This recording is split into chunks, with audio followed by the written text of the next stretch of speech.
साहब की जो तब्दीली की खबरें चल रही हैं उसमें किस हद तक सच्चाई है? बिस्मिल्लाहिर्रहमानिर्रहीम।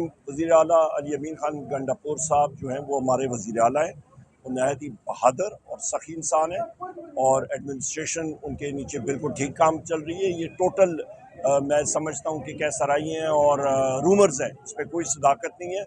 उन्होंने ख़ुद वज़ीर-ए-आज़म इमरान खान साहब को रिक्वेस्ट की थी कि सदारत चलाना सूबे की PTI की और साथ वज़ारत आला चलाना मुश्किल होता है।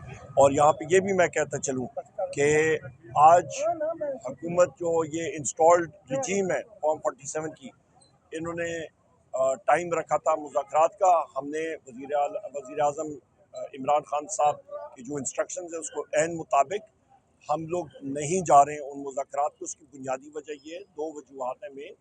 सबसे पहले मुज़ाकरात के दौरान हमारे एक मेंबर साहिबजादा हामिद रज़ा साहब के मदरसे पे रेड होना, उसके बाद जो दो कमीशंस बनाने थे 9 मई का और आपका 26 नवंबर का, वो भी उन्होंने नहीं बनाए और साथ साथ हमारे साथियों को अरेस्ट कर रहे हैं। कल रात को भी मियां गौस साहब हमारे MNA हैं, उनको लाहौर में जाके अरेस्ट किया है मुख्तलिफ पंजाब पुलिस ने बग़ैर वारंट्स के। और इस तरह की हरकत जो हैं वो हम लोग बर्दाश्त नहीं करेंगे।